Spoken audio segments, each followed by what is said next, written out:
1st, 1977, the British rock band, the Alan Parsons Project, released IRobot under Arista Records. It was their second studio album. Right off the bat, you can tell this album cover is one of a kind. It was inspired by Isaac Asimov's science fiction robot trilogy. The Robot series contains 37 science fiction stories and 6 novels. They're all about sentient AI that have thoughts like humans do. The songs on this album also revolve around the idea of artificial intelligence. It's because of this theme that labels this album as art rock.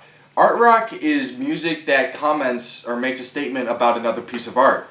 This is pretty much what the type of music that Alan Parsons was known for. This record in particular is pretty mysterious and dark sounding. If you want to hear something a little bit more traditional sounding by them, I'd recommend Eye in the Sky. Fun fact, this album was actually supposed to be the second part to the album that came before, which was called Tales of Mystery and Imagination, which was based on Edgar Allan Poe's poems. However, they switched labels, and the label didn't want them to make a volume 2 because they didn't have the rights for the first one. So, not unfortunately, we got IRobot. So again, this album is based off of Isaac Asimov's IRobot stories. Eric Wolfson, who played keyboards and was the counterpart to Alan Parsons, actually spoke to Asimov. He was in favor of what they were planning on doing with the album, but he also told them that he had given the rights to IRobot to a different company. So they couldn't name it IRobot. What they had to do was remove the comma between the I and the robot. So it still is IRobot, but not IRobot. Not only this, but they also had to change the subject matter to be more about robots in general than the universe that Asimov created. Now I'm going to read something that it says on the inside of the cover. IRobot. The story of the rise of the machine and the decline of man, which paradoxically coincided with his discovery of the wheel, and a warning that his brief dominance of this planet will probably end because man tried to create robot in his own image. Now I checked, but Elon Musk was only 6 when this album came out, so I don't think he wrote any of that. We haven't even touched on the album artwork yet. I'm going to butcher this name, but it shows Storm Thurgerson's assistants, who worked with bands like Genesis and Pink Floyd, in escalator tubes in the Charles de Gaulle airport outside of Paris. Storm Thurgerson was a graphic designer and music video director, so I'm assuming he's responsible for most of this cover. I'm not sure why they chose this airport as the setting for the cover, but I'm guessing it had to do something with it looking futuristic and cool. Now I had to check, but these escalator tubes are actually the real deal. Like, they did a great job of showing what they actually look like in that airport. Here's a comparison.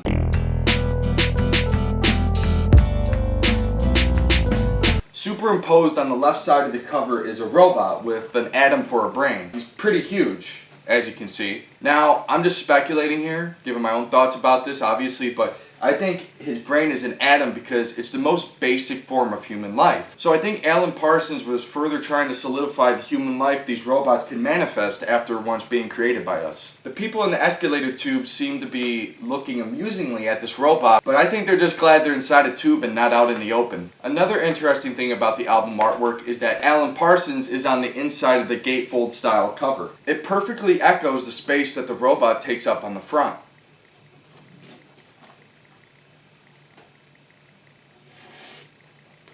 I don't think I even have to go into the idea how this further expands the idea of conscious AI. He's obviously showing that artificial intelligence could become like us, and due to how large the robot is on the front, perhaps even bigger and better than us. On the back of the cover, there's more people looking at the robot through the escalator tubes. Maybe this album should have been called Look Robot. The last track on this album, called Genesis Chapter 1, verse 32, is probably the most reflective of the theme of this album, because Genesis is the telling of the story of creation, in the Bible that is, and there's only 31 verses. So through music, Alan Parsons continued the story. He's doing God's work, my friends. Now, I really like the Alan Parsons project, and I really like this album. It's pretty well regarded. It has 3 singles: I Wouldn't Want to Be Like You, Don't Let It Show, and Day After Day. Overall, if you think you want to get into the Alan Parsons project, this album would be a great place to start.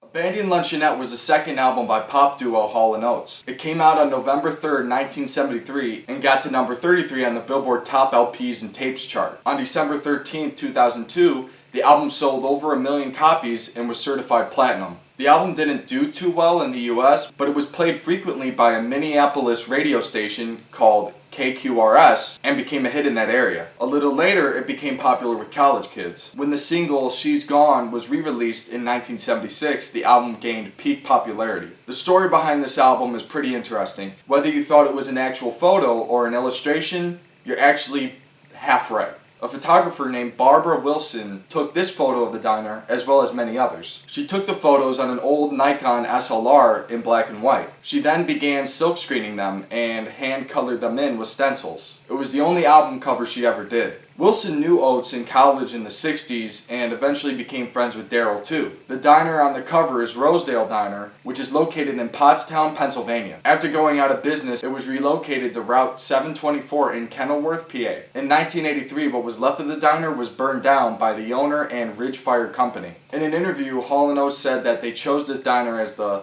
setting for the album because they wanted to show what would happen to small businesses if we didn't support them during the COVID-19 outbreak. If you want to read more about that interview, you can find it at thingsijustdidn'tmakeup.com. The photo was taken when Wilson, her husband, and Hall & Oates drove from New York to Philadelphia. They had permission to take photos of the diner, but they didn't think that the session was complete unless they got inside. So they snuck in, started taking pictures, including the one on the back of this album, where they snuck into one of the booths. I'm glad they didn't end up coloring this one because it's kind of like a page torn out of a book. Coloring it would have taken away from that. Anyway, back to the story. Once the owner realized where they were, he started screaming at them and they bounced out of there faster than you could say she's gone. I found some more photos Wilson took that day at the diner and it helps tell more of the story.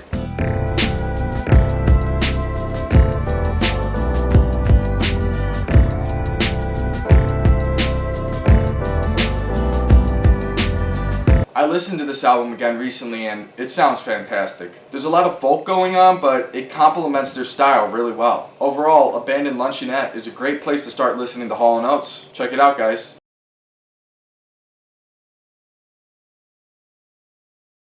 Selling England by the Pound is the 5th studio album by English rock band Genesis. It came out October 13th, 1973 under Charisma Records. It went number 3 in the UK and number 70 in the US. As the name of the album suggests, it focuses on a loss of English folk culture and increased American influence. It has mixed reviews, which in my opinion makes this one of the most interesting Genesis records. It should be noted that Steve Hackett, who plays guitar for Genesis, said that it's his favorite Genesis album. Personally, it's not my favorite Genesis album, but I put it pretty high up on the list. I'd probably put it somewhere around Abacab. The album's popular enough that it was certified gold by the RIAA in 2013. They first started recording the album in a prestigious house in Chessington, Kingston upon Thames. They later moved to London in a location beneath Una Billings School of Dance in Shepherd's Bush. At this time, Hackett hadn't contributed much to the album, and he started playing these guitar licks that he came up with, and they all ended up being used. He thought it gave the album a jazz feel, but kept it English sounding enough. Peter Gabriel wanted the album to convey Englishness in a different way. The title of the album he chose was a slogan from the Labour Party. He did it so the British press wouldn't say that we're selling out to America. Peter Banks, who was a former Yes guitarist and who was around for a lot of the sessions, say that it didn't start out with that approach, but the songs ended up sounding that way anyway. Another interesting factoid is that Gabriel wrote all his lyrics for the album in 2 days. Betty Swanwick painted the album and titled it The Dream. She had designed posters for London Transport between the 1930s and 1950s. The original painting didn't have the lawnmower in it, but the band made her add it because they wanted it to serve as an allusion to the song I Know What I Like. It looks really weird.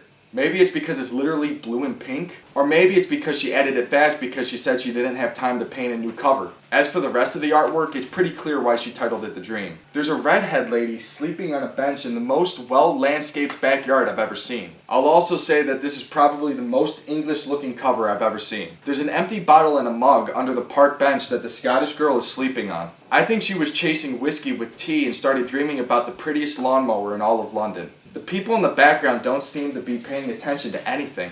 Some are looking towards the sky, some are looking directly at the ground. It looks really windy and I think there's something wrong with the air quality in London. There's a light yellow mist covering everything. The only two people who really stand out beside the girl sleeping on the bench are an English scientist looking guy here and a girl with an umbrella right there. Honestly, the highlight of this cover for me is that lawnmower. There's just something about it. If I was Peter Gabriel, I would have had Swanwick add 2 lawnmowers, one on each side of the bench. Now that's an album cover. The back of the album cover is just the track listings and who played what on the album. Now I found pictures of Peter Gabriel performing this album in concerts looking like this.